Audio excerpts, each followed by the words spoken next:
Augmente. Ben déjà, bienvenue, re-bienvenue, on va dire, pour ceux qui étaient là avec nous les jours précédents. Et puis, bienvenue à ceux qui nous rejoignent pour la première fois. Aujourd'hui, c'est donc le troisième webinaire sur les Lego Braille Bricks et il sera précisément consacré au concept pédagogique. Alors, pour bien savoir, sans rentrer en détail dans les présentations, donc moi, je m'appelle Marc. Ma collègue de l'autre côté de l'écran s'appelle Marie. Bonjour Marie. Bonjour. Et donc, on est tous les deux consultants pour la Fondation Lego. On a écrit et conçu entièrement le concept pédagogique et tout le contenu que l'on trouve sur le site officiel legobraillebricks.com, c'est-à-dire en gros les différentes compétences, les activités, les petits trucs et astuces, enfin, en gros tout ce qui est dans ce site internet. Et c'est un petit peu justement l'objet de notre présentation d'aujourd'hui pour essayer de voir un petit peu comment ça a été construit. Alors, première chose qu'on pourrait dire, c'est que nous sommes français. Je sais que parmi les personnes qui sont avec nous aujourd'hui, il y en a qui ne le sont pas. Et donc, on a préparé un mini sondage, on va dire, où vous avez deux questions avec dans quel pays travaillez-vous? Donc, vous avez avec toute une liste de pays et la possibilité de marquer autre si vous êtes d'ailleurs, on va dire. Et puis, l'autre question concerne votre profession. Donc, que l'on imagine en lien avec la déficience visuelle, mais bon, on ne sait jamais, tout le monde peut participer, peut venir. Alors, en vous laissant encore une petite minute, on va dire, le temps de répondre, je voulais juste vous repréciser pour que ce soit bien clair. Donc, ce webinaire dure 45 minutes. Au bout de 45 minutes, le contenu, on va dire, aura été abordé, la présentation sera terminée. On restera un petit peu avec Marie pour répondre à vos éventuelles questions à la fin. Et d'ailleurs, je vous invite à poser les questions tout au long du webinaire dans le commentaire, dans les chats. Vous pouvez marquer justement vos questions. Alors, on n'y répondra pas du tac au tac, mais au moins on les gardera pour la fin et on pourra avoir le temps d'y répondre. Autre chose, ce webinaire est enregistré, donc on ne sait pas encore quand est-ce qu'il sera rediffusable, on va dire, en français, mais en tout cas, pour ceux d'entre vous qui parlent anglais, dès demain, le même webinaire que l'on fait dans 1 heure et demie en anglais, avec exactement le même contenu, sera disponible sur la chaîne YouTube legobraillebricks.com, mais en anglais. Dernière chose, on va peut-être clôturer, on va dire, le sondage et regarder les résultats, entre guillemets. Alors, il y a beaucoup de Belges, il y a 30% de personnes de Belgique, il y a 2% de Canadiens qui sont au début de leur journée, j'imagine, 46% de Français, aucun Luxembourgeois, une personne de Monaco, 1%, 20% de Suisse, bienvenue, et une personne de Tahiti, très courageuse, je dois dire, qui nous suit depuis le début et bienvenue. Alors que vous soyez très près en France ou que vous soyez très loin, bienvenue.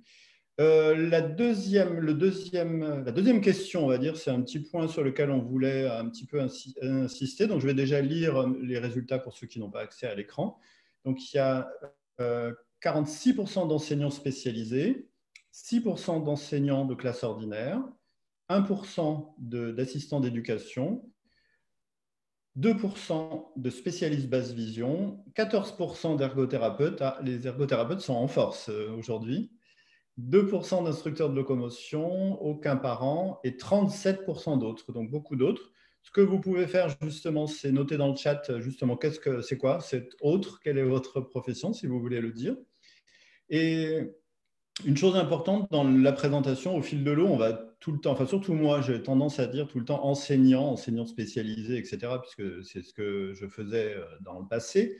Mais en tout cas, dès que l'on parle ici quand moi je parle d'enseignant, en fait, ça veut dire praticien, professionnel de la déficience visuelle. Donc ne vous sentez pas exclu si je ne dis pas le nom de chacun, si je dis enseignant. Pour moi, personnes qui sont concernées par l'apprentissage du braille, je vois qu'il y a des instructeurs en AVJ, par exemple, qu'il y a des transcripteurs, qu'il y a des responsables des formations spécialisées, enfin, des psychomotriciens également, beaucoup. Donc, évidemment, tout le monde est concerné par ce concept pédagogique. Eh bien, Marie, je te laisse peut-être prendre le relais pour la suite. Tout à fait. Je finis juste d'envoyer une petite réponse. Effectivement, dans la liste n'était pas exhaustive et il manquait même pas mal de professions. Alors, je commence le partage du PowerPoint et ça va m'amener à vous dire voilà, qu'aujourd'hui, on va parler du concept pédagogique de cette méthode d'enseignement qui est basée sur le jeu. Le webinaire d'aujourd'hui va être le complément de celui d'hier qui nous décrivait le contenu de la boîte. Et aujourd'hui, on a l'autre partie de Lego Braillebrick, c'est-à-dire le concept pédagogique qui accompagne cette boîte pour que ces deux forment ensemble le concept Lego Braillebricks. On voulait tout d'abord avec Marc s'excuser un petit peu pour tous ceux qui ont déjà suivi le webinaire général pour la distribution des boîtes qui a été fait en français à de nombreuses reprises. Ce que vous allez avoir aujourd'hui va beaucoup reprendre ce qui a déjà été fait. Bon, sachez que ça sera la dernière fois. À partir de la semaine prochaine, on rentre dans le vif du sujet et des activités. Donc, on va aller vers 8 ateliers qu'on a appelés ateliers parce qu'on va vous présenter des activités, des enfants en train de les faire et puis des trucs et astuces. On en reparlera un peu plus à la fin. Mais là, sachez qu'en fait, ces webinaires français sont l'exacte copie des webinaires anglais qui ont lieu 1h30 après, c'est-à-dire qu'on refait la même chose à 6h30 chaque jour. Donc 5h en français, 6h30 en anglais. Et le principe, voilà, c'était d'avoir l'exacte traduction de ce qui se fait en anglais. Et le webinaire général que vous avez peut-être suivi en français déjà, qui reprend les explications d'aujourd'hui, n'existe pas en anglais. Voilà, donc c'est la raison de peut-être être redit pour certains. Et puis pour d'autres, ben, ça sera sans doute la première fois. Donc, n'hésitez pas si vous avez des questions, des commentaires. Un rappel général pour les gens qui n'étaient pas là aussi avec nous lundi. Je vais faire très vite, hein, ça ne va même pas être 3 minutes. Qu'est-ce que c'est que Lego Braillebrick? C'est un outil conceptuel basé sur le jeu pour enseigner le braille aux enfants aveugles et malvoyants âgés de 4 ans et plus. On dit toujours 4 ans parce qu'on ne peut pas, il y a des risques, donc les briques ne sont pas conseillées avant 4 ans. Et ces briques s'accompagnent de ce concept pédagogique fort qui est basé sur ce qu'on a vu lundi, c'est-à-dire toutes les recherches de la Fondation Lego sur apprendre par le jeu, qui s'appelle Learning through Play en anglais, basé aussi sur des compétences holistiques, c'est-à-dire, on va reprendre très rapidement, mais des compétences qui sont au nombre de 5, qui sont regroupées dans 5 catégories, et holistiques parce qu'on a vraiment cette vision globale de l'enfant et de l'apprentissage. On va commencer à détailler une activité pour vous donner un petit peu la trame. Et le vif du sujet, c'est ce que je disais, c'est-à-dire les activités en elles-mêmes, ça sera à partir de la semaine prochaine. Et là, pareil, quelques petites minutes pour voir ensemble les trucs et astuces. Et il faudra attendre 3 semaines pour avoir les webinaires sur les trucs et astuces. Donc, si je reprends rapidement les caractéristiques des apprentissages ludiques, on a vu lundi qu'il était important, il en manque, il était important que ces activités, pour que ce ne soient pas que des jeux, répondent à des caractéristiques et à des critères particuliers pour que justement on ait un apprentissage réel et ludique. Donc, c'est voilà les deux qui manquent. C'est vraiment intéressant. Ça paraît évident que ces activités puissent avoir un aspect joyeux. Si un enfant éprouve de la joie, même si l'activité est difficile, mais elle va être du coup plus sympathique pour lui. Il est vraiment intéressant qu'elles aient un sens, qu'elles soient significatives, qu'il comprenne ce qu'il est en train de travailler ou qu'il puisse se raccrocher à quelque chose qu'il connaît, qu'il a vu ailleurs dans un autre domaine, qui est un engagement actif. Alors, c'est des Lego, on les manipule, donc il y a cet engagement actif, mais vous verrez qu'il y a des activités où il y est encore plus fort et où on a tout le corps qui est en mouvement, qui a un aspect itératif qu'on puisse faire et refaire. Alors, c'est l'intérêt des Lego, on peut les enlever, les déplacer, les remettre et du coup apprendre et progresser. Et puis qu'il y ait des interactions sociales. Donc, vous verrez que dans la plupart des cas, les jeux peuvent se faire à plusieurs et c'est ce qu'on a privilégié. Voilà, et du coup, tout ça pour permettre aux enfants de développer les compétences holistiques dont on parlait, qui sont au nombre de 5. On aime bien le 5 chez la Fondation Lego. Et donc, ces compétences permettent justement à l'enfant de progresser et puis de grandir. Et ils en ont besoin de toutes, je dirais, presque au même niveau, et c'est vraiment très intéressant de voir comment elles sont imbriquées comme dans le dessin. Vous les avez, les 5 sont imbriquées, et pour faire comprendre qu'elles se complètent, elles interagissent les unes avec les autres. Et alors ces 5 domaines de compétences, c'est cognitif, c'est créatif, social, émotionnel et physique. Et juste pour rappeler que dans physique, on n'inclut pas que la motricité grande ou fine, mais tout ce qui est compétences multisensorielles. Et on a justement aussi voulu avoir un focus important sur les compétences sociales et émotionnelles, parce que souvent, c'est celles qui sont un petit peu compliquées pour les enfants porteurs de déficience visuelle. Voilà, je pense que ça suffit pour les rappels. Marc? Très bien. C'était pas trop long, c'était très bien. Alors, donc, plusieurs fois. C'est ça. Pour bien comprendre donc comment on a construit nos compétences, on va dire par rapport au Lego Braille, on a pris en compte 2 aspects importants qui sont à la fois les compétences académiques, donc celles que l'on trouve dans les programmes nationaux, les programmes scolaires, et on a pris aussi ceux, évidemment, des compétences spécifiques à la déficience visuelle. Alors, pour les compétences scolaires, on va dire que c'était relativement facile, puisque j'ai listé là à côté toute la liste des pays avec lesquels on a travaillé. Donc, il y a Angleterre, Portugal, Australie, Allemagne, États-Unis, France, Canada, Danemark. Donc, on a pris les programmes scolaires qui sont facilement accessibles sur Internet de ces différents pays-là. Et surtout, ce qui était intéressant dans le choix de ces pays-là, c'était l'approche est très différente d'un pays à l'autre. Donc, il y a les pays anglo-saxons qui ont une certaine approche, les pays plus latins comme France, Portugal, qui ont une approche encore différente et parfois très super détaillée, on va dire, dans les compétences à travailler au niveau scolaire. Et je dirais presque à l'opposé, les pays nordiques comme le Danemark, où là, ils ont des compétences à travailler, mais vraiment, on va dire, à peu près 5 fois moins, on va dire, que les compétences du programme français. C'est plus des tendances vers lesquelles tendre que des objectifs hyper précis, presque à la virgule près, on va dire, comme on peut avoir en France. Donc, on s'est basé sur tous ces pays-là. Évidemment, comme c'est un concept mondial, il fallait prendre en compte les particularités de chacun, mais on n'a pas voulu non plus prendre en compte pays par pays. Après, libre à vous de rajouter des objectifs s'il en manque. L'autre particularité importante, c'est qu'évidemment, il y a ces programmes scolaires, mais il y a aussi les compétences spécifiques à la déficience visuelle.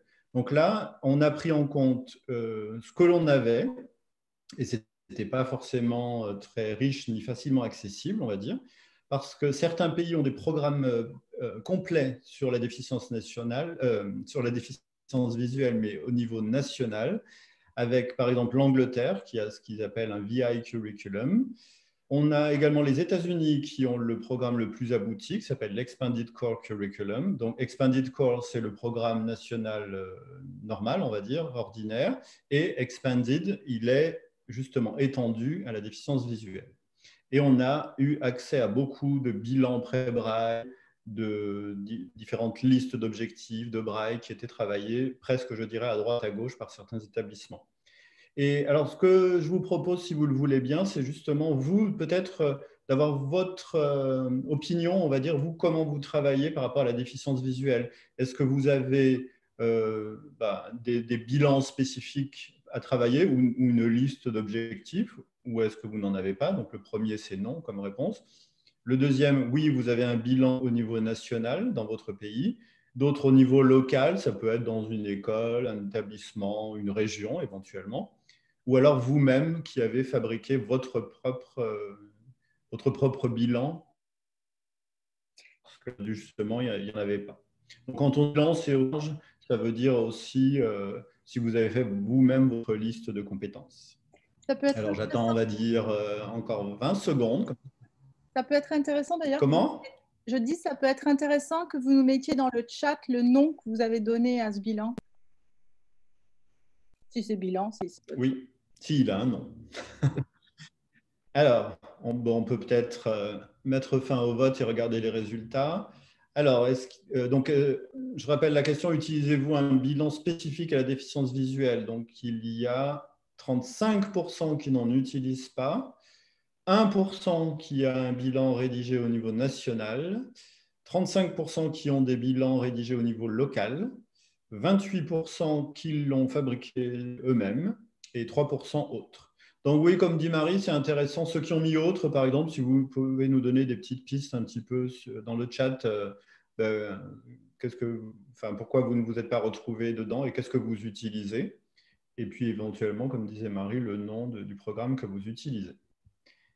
Alors, nous, ce que l'on a fait, on s'est basé donc sur un résumé de ces différentes choses et on a pris ce qu'il y a sur la diapositive qui est représenté par ce grand cercle que l'on a à l'écran, où on a, en fait, c'est l'Expanded Core Curriculum, donc c'est le programme américain.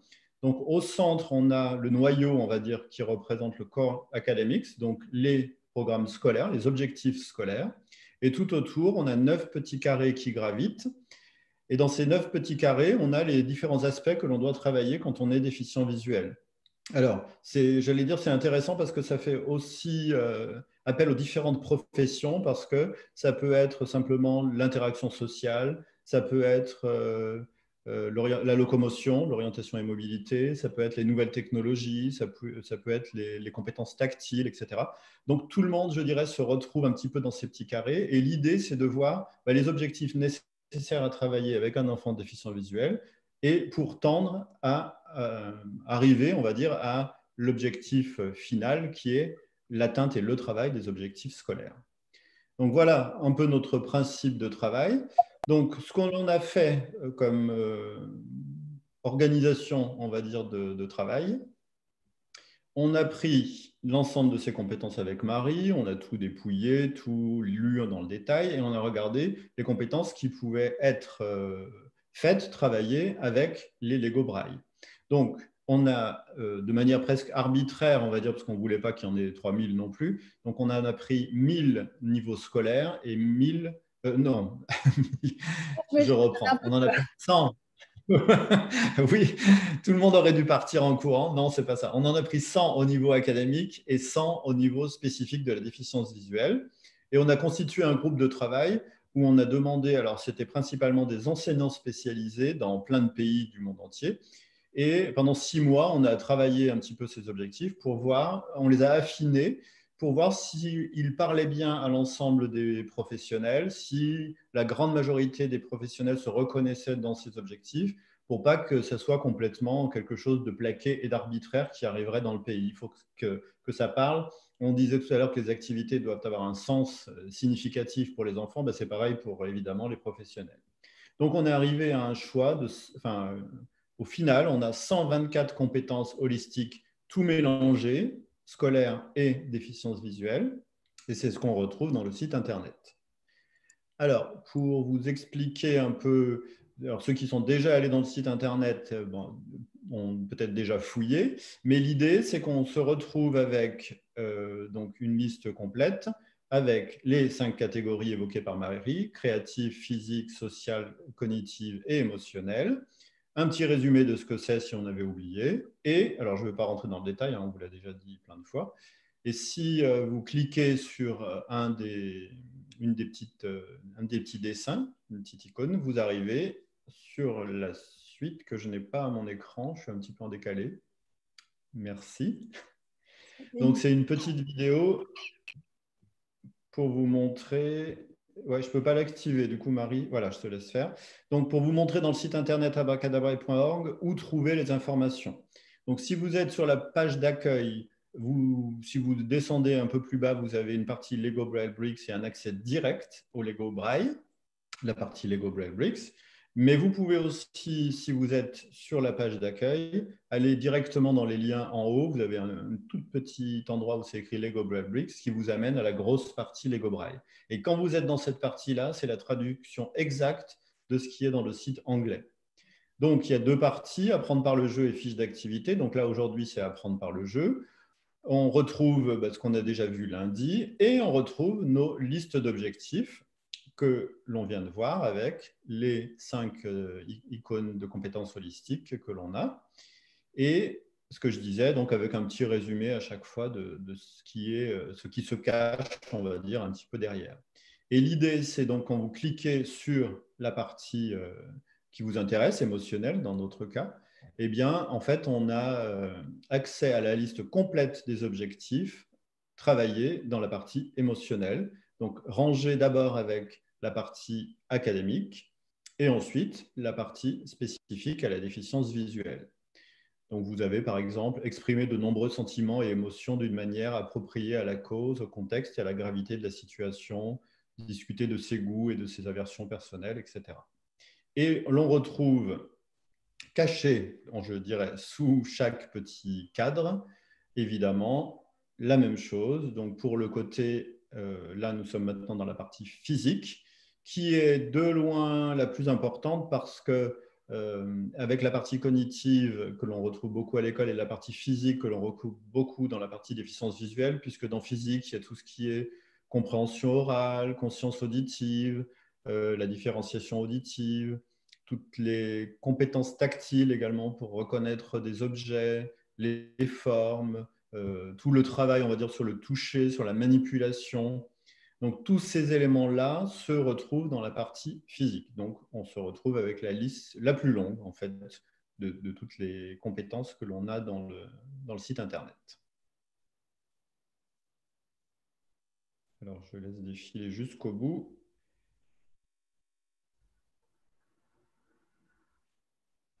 Voilà.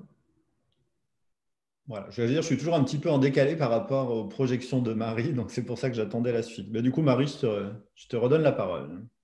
Oui, du coup, voilà, on est parti de ces activités, de ces compétences pour ensuite écrire les activités. Pour l'instant, il y a 90 fiches d'activités que vous pouvez trouver dans le site internet, soit français ou le site anglais, qui, je rappelle, peut être traduit aussi si vous allez par Google Chrome, vous avez une traduction automatique qui marche plutôt pas mal.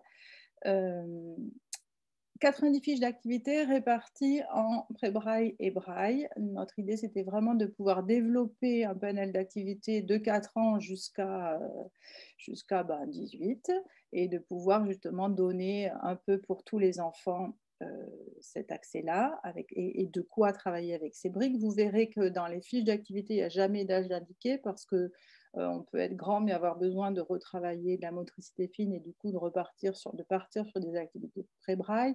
Il y a des moments où c'est très intéressant de mélanger aussi des activités de manipulation, des activités d'apprentissage de lettres, choses comme ça. Donc on est vraiment parti sur des activités courtes et qui peuvent se mélanger.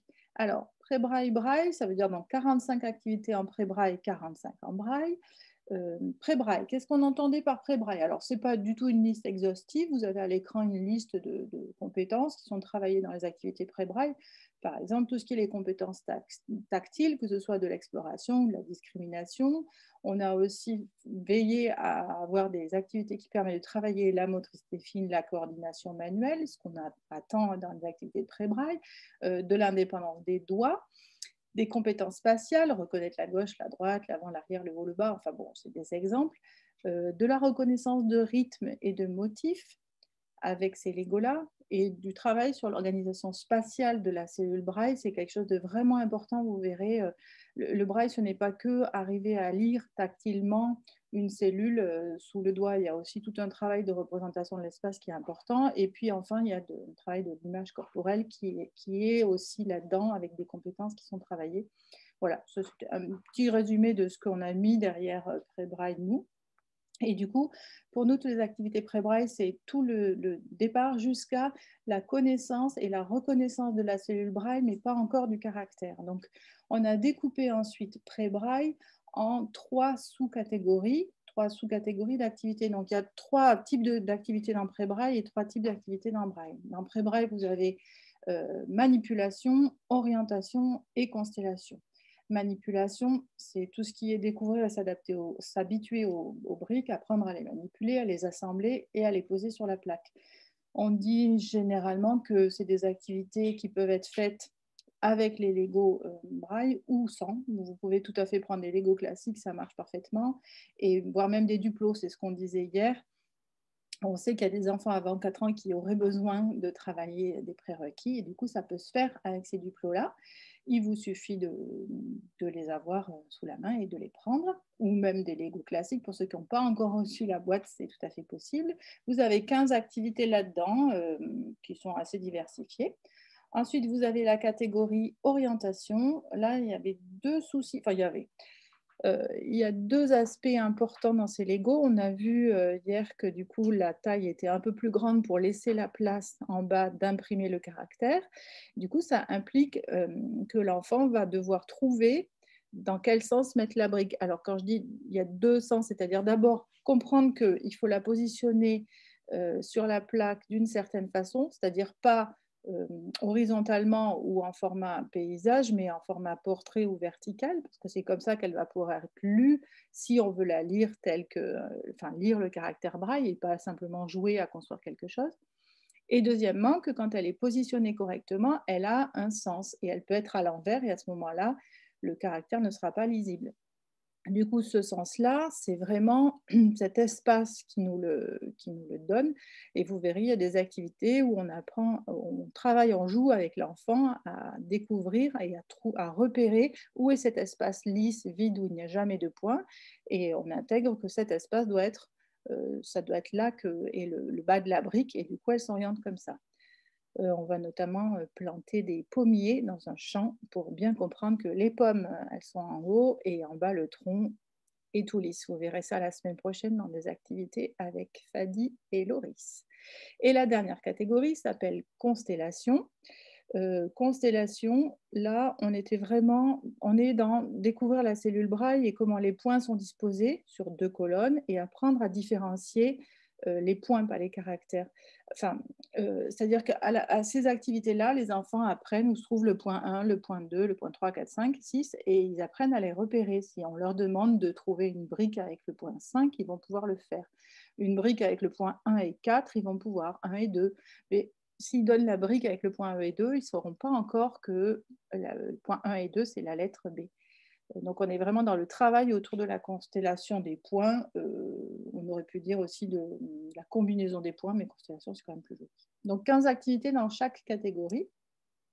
Voilà, donc c'est ce que je vous disais, on va voir ça la semaine prochaine. On a 3 ateliers qui démarrent sur manipulation lundi, orientation mardi et constellation mercredi, avec des activités de grande motricité pour la constellation mercredi, et puis la manipulation et l'orientation les 2 autres jours. Voilà. Et alors, si on passe aux activités de braille, qu'est-ce qu'on a mis derrière braille derrière activité de braille, on va travailler tout ce qui est efficacité et développement des compétences en matière de sensibilité et de suivi, suivi de lignes, repérage dans la page, des choses comme ça. L'identification des caractères, travailler les compétences en lecture, en orthographe et en écriture, améliorer la connaissance des codes braille spécifiques, c'est-à-dire contracté, non contracté, la musique, les mathématiques, aller un peu plus loin. Et puis, travailler aussi les compétences en matière de littératie et numératie. Donc là aussi, 3 catégories dans Braille. Vous avez 45 fiches réparties entre caractères, littératie et numératie. Caractères, on est dans l'apprentissage des lettres, des chiffres, des symboles mathématiques et des signes de ponctuation en braille, savoir les lire et les écrire dans tout un tas d'activités qui vont permettre à l'enfant de les apprendre une par une, d'apprendre ces caractères-là un par un et de pouvoir les reconnaître. Pas encore les assembler. Quand ils vont commencer à être en capacité de les assembler, là, on va aller dans les catégories suivantes, à savoir littératie et numératie. Donc, littératie, c'est tout ce qui permet tout ce qui est l'assemblage des lettres brique par brique pour jouer avec les mots, le langage et développer la capacité à lire et à écrire. 15 activités là-dedans. Et puis 15 autres dans numératie, et on est pour ce qui est la même chose que littératie, mais avec les chiffres, les nombres, donc commencer à compter, à faire des mathématiques simples, de la géométrie aussi de base, et tout ce qui a trait aux maths et aux chiffres en nombre. Voilà, 15 activités. On dit souvent qu'on espère que le nombre va grossir. On a déjà plein d'autres activités qui attendent d'être mises en ligne.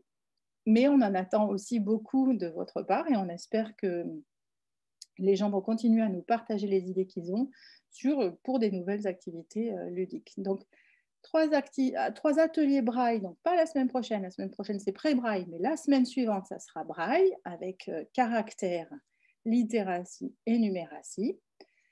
Donc pareil, lundi caractère, mardi littératie, mercredi numératie. Et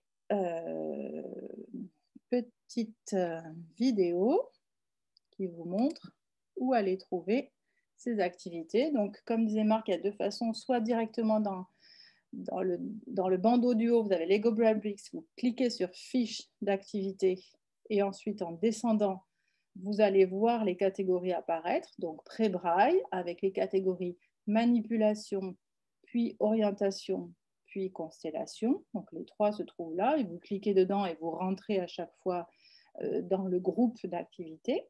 Donc là, j'ai cliqué sur constellation. Du coup, on se retrouve avec les 15 activités de constellation. La première s'appelle Twister en braille. Voilà, on a Twister de doigts dans une boîte à œufs. Il y en a tout un tas. Et je vais temporairement arrêter un petit peu parce qu'on avait un dernier sondage à faire sur les activités qui est envisagez-vous de faire plutôt les activités de première proposition pré-braille, deuxième braille, les deux ou aucune. Voilà. Et ça peut être intéressant aussi de savoir pourquoi aucune. C'est toujours intéressant et riche de comprendre ce qui se passe. Donc, on a quand même, alors j'attends encore quelques secondes, je vois que vous êtes beaucoup à avoir déjà répondu, 86% de personnes ont voté, donc c'est peut-être suffisant. Allez, 87, 88, je tente le 90, qui dit, mais on est à 89, allez, encore un. Ça y est, ouf. Voilà, donc je partage les résultats avec vous. On a une grande majorité pour les deux. 17% pour les activités pré-braille, 5% pour les activités braille et 2% qui nous disent qu'ils vont n'en faire aucune. Voilà, peut-être que vous n'avez pas forcément d'enfants avec qui les travailler. Très bien. Alors, j'arrête ce petit partage et on va continuer la vidéo juste pour voir que du coup, il y a toutes ces activités-là dans ces 6 catégories. Vous pouvez aller chercher celle que vous voulez. Et si on va dans la catégorie manipulation, donc celle qui peut se faire avec des duplos ou avec des Lego basiques, vous en avez là aussi 15. Il y a recouvre les briques, nourrit la chenille. Il y a même une activité de jeu libre pour voir qu'est-ce que fait travailler cette activité-là comme compétence. Et puis, vous avez une activité qui s'appelle décoration de gâteau. Voilà, et c'est cette activité que Marc va vous présenter maintenant. Oui, alors l'idée, ce n'est pas vraiment de présenter en détail l'activité elle-même, c'est juste très très rapidement, en 5 minutes, voir un petit peu comment sont constituées les fiches d'activité sur le site, parce qu'elles sont toutes faites de la même façon. Alors, on a pris justement quelque chose de très simple, comme cette activité de décoration de gâteau. Chaque fois, vous avez donc une petite carte, comme disait Marie, sur le site qui vous indique un petit peu le résumé de ce qu'est cette activité. Donc, par exemple, pour celle-là, on sait qu'on va développer la motricité fine, l'exploration de la plaque, l'identification des motifs et la créativité en décorant un gâteau. Et on a le titre. En général, le titre nous donne aussi des infos un petit peu, on s'attend un peu à quelque chose, on va dire, dans l'activité. Et quand on est donc dans la fiche d'activité, on a en plus de ces informations-là, la durée moyenne de l'activité. Aucune raison de chronométrer l'activité, c'est vraiment pour plus vous donner un petit peu le temps. Tiens, pour ça, je vais avoir besoin de 5 minutes ou ça, je vais avoir besoin de 20 minutes. On a essayé de faire très court à chaque fois. Et le nombre de participants, un participant veut dire que l'on peut faire l'activité seul, que l'enfant peut la faire seul. Et évidemment, on encourage toujours à la faire avec un camarade, si possible. Alors, la deuxième partie, la deuxième section, parce qu'on va voir les différentes sections, s'appelle « Jouons ». Donc là, on s'adresse directement à l'enfant et on lui lit un petit peu. Alors, c'est comme si on lui lisait finalement la règle du jeu, donc les consignes. Alors, je ne vais pas tout lire, mais le début, par exemple, c'est « Imagine que la plaque est un gâteau géant et qu'il doit être décoré ». Et ensuite, on lui demande de placer les briques qui représentent des pépites de chocolat et il doit les présenter sur la plaque sans qu'elles ne se touchent. Donc, à chaque fois, on a, on va dire, les choses directes à dire aux enfants. Et c'est surtout vous, pour vous donner envie, un peu comme si c'était une recette, on va dire. Si vous êtes séduit par l'activité, ben vous allez après plus loin dans la fiche. Alors, la partie préparation, elle, c'est vraiment très important parce qu'elle fait gagner un temps énorme. Vous avez la liste vraiment de tout ce qu'il faut. Ici, une plaque, 10 briques choisies au hasard, un bol, et vous devez placer les 10 briques dans le bol. Et l'activité est prête à être faite. Et ça, c'est une partie qui nous tenait à cœur parce qu'on sait très bien que le temps de préparation ne doit pas être très important. C'est pour ça que Marie vous présentera tout à l'heure des tips and tricks, enfin des astuces pour on va dire, aller gagner du temps à chaque fois. Et même si vous arrivez à l'école où est l'enfant et vous êtes en direct avec lui, vous pouvez préparer l'activité très, très rapidement. C'est notre objectif en tout cas. Alors ensuite, la partie d'après s'appelle « Pour bien réussir ». Donc là, ce sont des petits conseils qui s'adressent à tout le monde, mais particulièrement aux personnes qui n'ont pas d'expérience dans la déficience visuelle pour leur rappeler « Attention, il faut faire attention à telle chose ». Par exemple, la première chose, on demande de cuisiner un vrai gâteau et d'ajouter des décorations pour les faire toucher à l'enfant.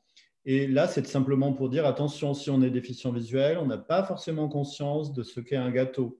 Et encore moins, enfin un gâteau, oui, parce qu'on l'a mangé, mais je veux dire, une décoration de gâteau, si on n'a pas laissé l'enfant tripatouiller ce qu'elle pouvait être une décoration de gâteau, eh bien, il ne va pas l'avoir à l'esprit. Et si je lui demande de faire l'activité, de reproduire quelque chose dont il n'a même pas conscience, forcément, ça n'aura aucun sens et il n'y arrivera pas. Donc voilà, des petites choses dans ce sens-là. Et aussi un petit peu des petits rappels, on va dire, pour si vous oubliez petit à petit apprendre par le jeu, ben on vous rappelle comment essayer d'inculquer, de revenir dans une partie un peu plus festive, on va dire, et participative de l'enfant. La partie d'après s'appelle variation possible. Alors là, c'est facile à comprendre. C'est soit comment rendre l'activité plus facile ou plus difficile.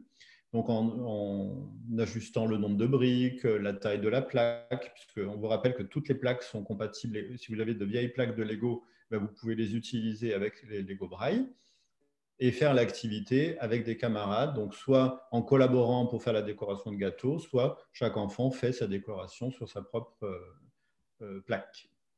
Alors ensuite, on a la partie d'après s'appelle les compétences holistiques travaillées.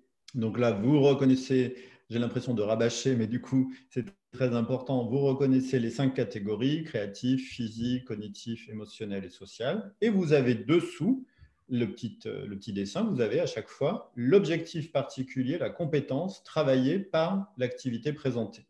Donc, toutes les activités n'ont pas les 5 catégories de compétences. Il peut y en avoir parfois 3. L'idée, ce n'est pas non plus une obsession.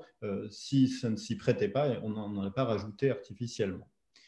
La chose importante, si on clique, on va dire, sur la fiche, enfin le petit icône créatif, on arrive sur ce que je vous ai montré tout à l'heure sur le site internet, la liste complète des objectifs travaillés.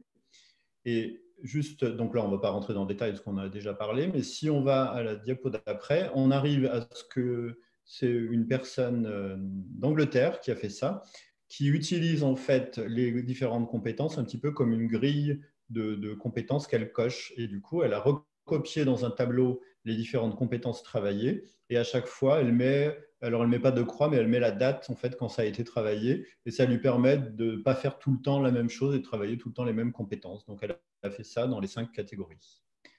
Donc, c'est en anglais pour l'instant. La dernière catégorie de la fiche s'appelle « Le saviez-vous » Donc là, c'est comment avoir des informations en lisant les 90 fiches sur apprendre par le jeu, sur ce que la Fondation Lego appelle les white papers, qui regroupent l'ensemble des différentes recherches qui ont eu lieu, et également les recherches des petites infos sympathiques en général sur le braille, l'enseignement du braille, le toucher. Donc, voilà, des informations, on va dire, générales. Et quand sur le site internet, vous avez la possibilité soit d'imprimer directement, Donc, bon, ben, l'intérêt, ça vous fait un livre, on va dire. Et vous pouvez aussi et surtout, je dirais, télécharger en fait l'activité en appuyant sur télécharger au format DocX, puisque là, vous avez la fiche directement sur votre ordinateur. C'est exactement la même chose qu'à l'écran, mais avec en plus la catégorie, donc ici pré-braille manipulation. Et surtout, vous pouvez modifier les choses que je disais tout à l'heure. Si des personnes ne sont pas satisfaites, entre guillemets, des objectifs cognitifs, par exemple, travailler, et qui veulent en rajouter, eh bien, vous pouvez faire votre propre fiche d'activité, la modifier. Ce n'est pas parce que c'est écrit comme ça, présenté comme ça dans le site que ça doit être respecté à la règle. C'est à vous maintenant de vous en emparer et puis de créer, de proposer, d'innover, on va dire. Alors, pour terminer, on avait une petite balade dans le site internet à faire, juste pour regarder un petit peu ce qui se passe quand on clique dans les différentes parties. Donc, apprendre par le jeu, comme on disait avec Marc, il y a les objectifs pédagogiques, des conseils pratiques et des trucs et astuces. Du coup, j'ai cliqué sur conseils, le liste de conseils pédagogiques, et on se retrouve avec les informations qui sont sur le site anglais sur apprendre par le jeu, comment faciliter cet apprentissage par le jeu et tout un tas de conseils qui reprennent ce qu'on a vu ensemble lundi pour ceux qui étaient avec nous avec notre petite activité de canard.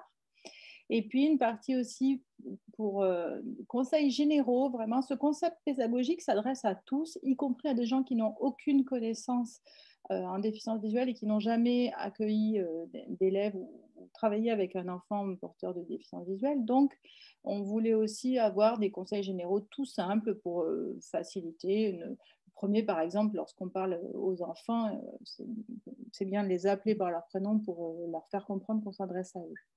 Voilà. Et puis tout un tas aussi d'astuces, de trucs et astuces pratiques. Alors je dis tout un tas, c'est le départ. Si vous êtes avec nous dans 2 semaines pour les 2 webinaires qui s'appellent trucs et astuces, vous en verrez bien plus que ça. Il se trouve qu'avec le début de la communauté sur Facebook, on s'échange justement de ces trucs et astuces, avec notamment, vous avez à l'écran une photo d'une plaque sur laquelle ont été bâtis des tours alphabétiques. Donc, ce qui permet de ranger, c'est ce qu'on a vu hier aussi dans la photo, dans la vidéo, qui permet de ranger les briques. Il y a la photo aussi d'un petit classeur sur lequel a été collée une petite plaque de Lego avec une trousse percée qui permet d'emmener des devoirs à la maison pour ne pas prendre toute la boîte. Des trucs et astuces sur comment préparer la plaque. On partagera ça avec vous. Il y a une photo qui va passer un peu vite à l'écran, mais on vous montre comment faire une sorte de grille avec des petites plaques en Lego toutes fines. Ou si on ne les a pas, comment faire la même chose avec du scotch, par exemple. Il y a d'autres idées qui seront détaillées un petit peu plus. Il est indiqué aussi que, ce que disait Marc, toutes les autres plaques que vous pouvez trouver fonctionnent et sont tout à fait compatibles. Idée aussi qui a été soumise plusieurs fois, c'est d'utiliser la pâte à modeler plutôt que les plaques pour mettre les briques. Ça permet de les retourner, par exemple, faire un memory. Vous avez des trucs et astuces avec des Lego, d'autres Lego. Donc à l'écran, il y a une façon de faire ses propres briques. Ça, on détaillera vraiment aussi lors d'un webinaire pour expliquer comment faire. Et puis une autre pour joindre des briques entre elles pour pouvoir donner une réponse. Vous savez, quand vous avez une colonne à gauche, une colonne à droite et qu'on doit relier 2 éléments pour indiquer la bonne réponse, voilà, il y a des solutions qui ont été trouvées. Donc, on reprendra ça ensemble, à la fois comment construire ses propres briques ou comment les joindre. D'autres petits trucs et astuces, il y a des gens, par exemple, qui quand même mettent un petit marqueur tactile temporaire pour les enfants qui ont des difficultés à trouver comment orienter la brique. Et vous avez enfin des indications. Si vous avez envie d'aller sur le site de la Fondation Lego, le lien existe et dans le site internet. Vous pouvez cliquer dessus et aller voir tout ce qu'on a évoqué ensemble. Vous avez le lien direct vers la communauté Lego Braille Bricks sur Facebook et le lien vers une autre communauté qui s'appelle Six Bricks, mais qui est très intéressante aussi, qui n'est pas à destination des enfants déficients visuels, mais qui peut être intéressante et sur laquelle on peut trouver plein de choses. Et puis, quand vous retournez sur la page principale, vous avez les dernières actualités qui se trouvent à droite de l'écran et vous avez là la liste des formations qui sont encore accessibles et des webinaires. Donc, la vidéo, là, elle est un petit peu ancienne. À l'heure d'aujourd'hui, il n'y a même plus toutes ces vidéos puisqu'on enlève au fur et à mesure, il n'y a plus toutes ces propositions, je veux dire. On enlève au fur et à mesure les webinaires qui ont lieu et qui ont eu lieu et on ne laisse que les liens de ceux qui n'ont pas encore eu lieu. Donc, vous pouvez cliquer dessus et aller vous enregistrer directement dans Zoom. Voilà, je crois qu'on arrive très proche de la fin. Donc, vous avez à l'écran les 10 petites vignettes de ce qui nous attend pour les prochaines semaines. Donc, la semaine prochaine, je disais 3 ateliers pré-braille. Donc, lundi, manipulation, mardi, orientation, mercredi, constellation. Semaine suivante, 3 ateliers braille avec caractère lundi, littératie mardi, numératie mercredi.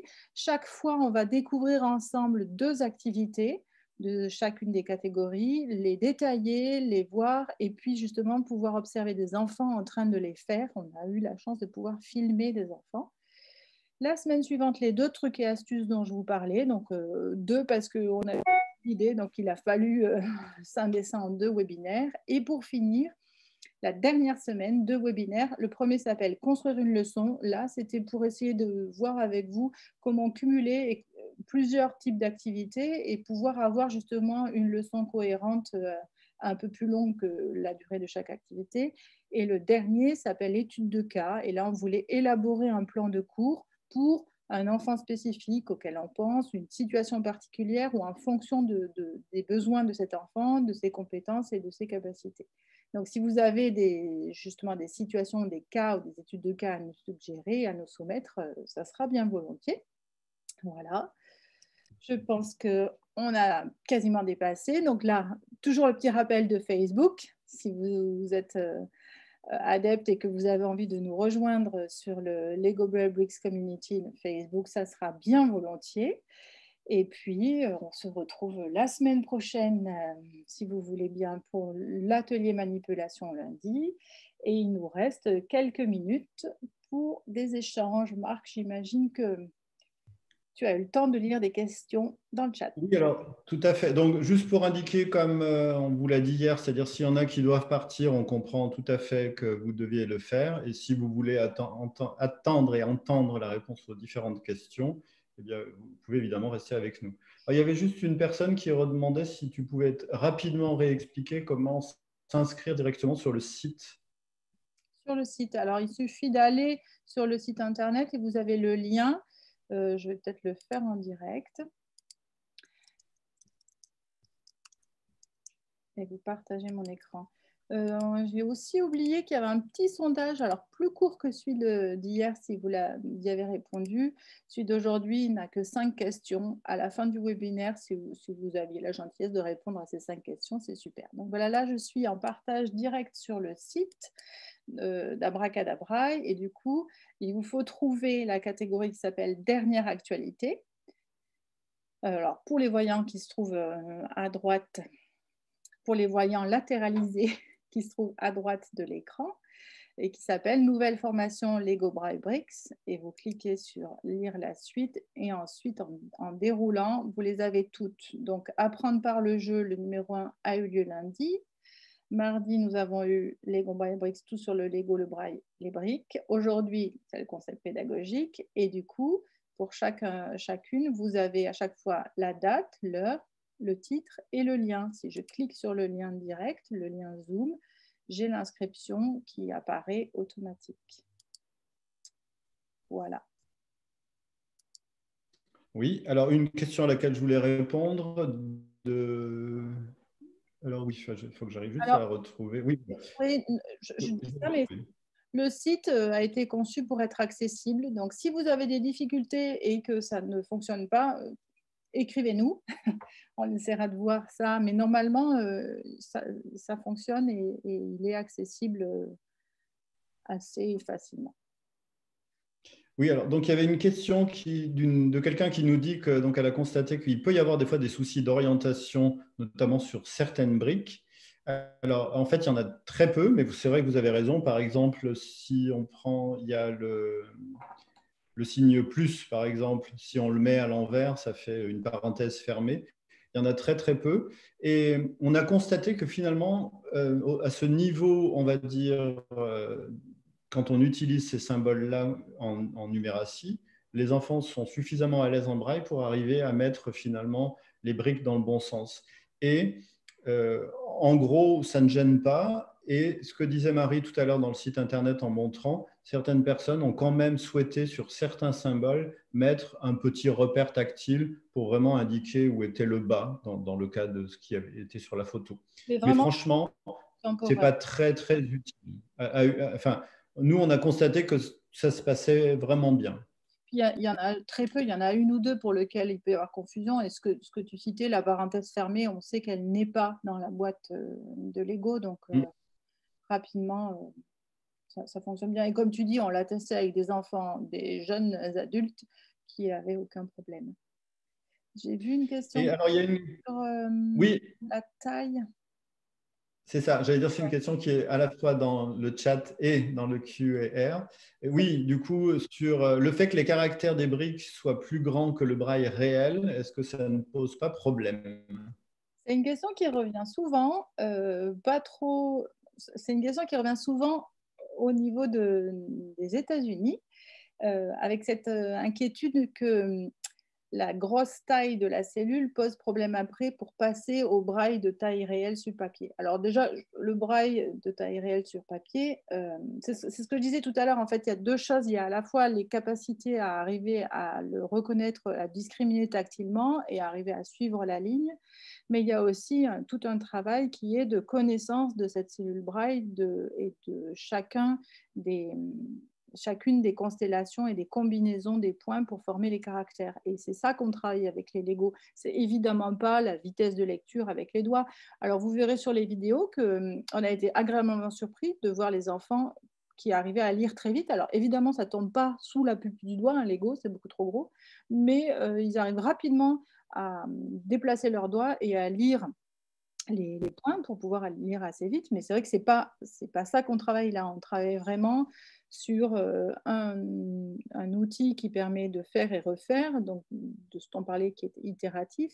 Et puis, on travaille sur cette conscience vraiment profonde et ancrée de la représentation spatiale de la cellule braille et de sa composition. Donc, c'est pour ça qu'on a aussi des activités qui reprennent des cellules encore plus grandes que le braille et où on joue dans des cellules géantes, où on se déplace dedans. Et c'est ce qui permet aussi à l'enfant d'acquérir les connaissances spatiales suffisantes pour reconnaître plus facilement après et plus rapidement les différentes constellations. Alors, il y a également une question justement par rapport à… Quelqu'un nous dit, donc du coup, s'il n'y a pas la parenthèse fermée, est-ce que ça veut dire qu'on ne peut pas travailler les signes de ponctuation? En fait, les seuls signes de ponctuation présents dans la boîte sont ceux qui sont également des signes mathématiques. Donc, on retrouve le plus qui est le point d'exclamation, etc. Mais ce sont les seuls que l'on retrouve, les autres n'y sont pas. C'est pour ça l'importance, je disais, des trucs et astuces. C'est pour ça qu'on a prévu une façon de fabriquer ses propres briques pour pouvoir ajouter certains caractères s'ils venaient à manquer. Il y a une petite question sur l'enquête. L'enquête, elle va apparaître une fois que nous allons fermer, clôturer le webinaire et vous allez voir à l'écran que ça apparaît. Si vous quittez avant nous, à ce moment-là, vous ne l'aurez pas.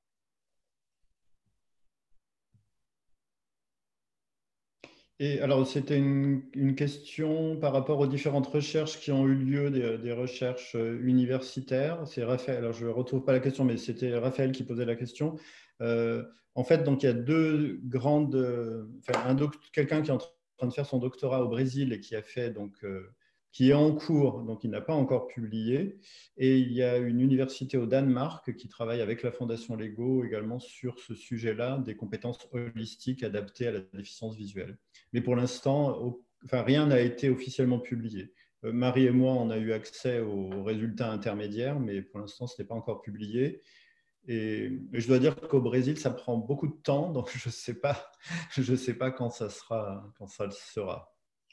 J'ai vu une question sur les webinaires en anglais, donc qui sont les mêmes. Si vous voulez vous y inscrire et les suivre, il suffit d'aller sur le site internet legobraillebricks.com et vous avez l'onglet facilitation et là-dedans, vous avez tout un tas de petites cartes, dont une qui s'appelle Webinars.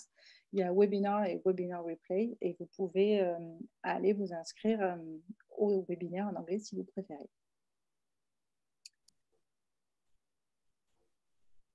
Alors, je vois plein de gens qui disent qu'ils sont intéressés par le bilan en pré-braille. Si vous avez aussi très facilement accès à ces listes d'objectifs sur le site que vous pouvez télécharger et que vous pouvez utiliser pour faire votre liste, comme disait Marc, de bilan, faire vous-même votre bilan si vous avez envie. On est vraiment parti de tout un tas de bilans qui existaient, qu'on a compilés et qu'on a triés, parce qu'évidemment, tous les objectifs n'étaient pas possibles à travailler avec les briques, les Lego Braille Bricks, mais il y en avait quand même une grande partie. Et il y a une question de quelqu'un qui est enseignante, qui travaille dans un service, qui a donc obtenu une boîte. Elle demande si elle peut en avoir une pour elle-même individuelle. En fait, vous pouvez l'avoir de manière individuelle, mais par l'intermédiaire du service. C'est un peu compliqué. L'idée par rapport aux boîtes, c'est chaque enfant déficient visuel de plus de 4 ans peut avoir sa propre boîte et chaque professionnel également. Mais sous-entendu, comme il est professionnel, il dépend forcément d'un service ou d'une école. Donc, vous ne pouvez pas de manière individuelle demander votre propre boîte et l'avoir chez vous. Vous pouvez la demander par votre service et par ce biais-là, la prendre chez vous, on va dire. Et par contre, pour l'enseignant d'accueil qui a un enfant malvoyant dans sa classe, évidemment, il peut faire la démarche et demander la boîte qui, du coup, ne sera pas, pareil, attribuée à l'enseignant d'accueil, mais à la classe, on va dire, donc à l'enfant et pour l'utilisation à la fois de l'enseignant d'accueil et de l'élève. Je vois quelqu'un qui pose la question aussi de est-ce qu'on conseille ces briques pour des enfants qui sont en pré-braille et qui sont en perte progressive de vision? Elles ont vraiment été conçues pour être inclusives, donc elles peuvent être utilisées autant par les enfants voyants que non-voyants. Du coup, oui, moi je conseille toujours parce que on en a pas mal qui les utilisent en se rapprochant et en essayant de regarder le caractère imprimé.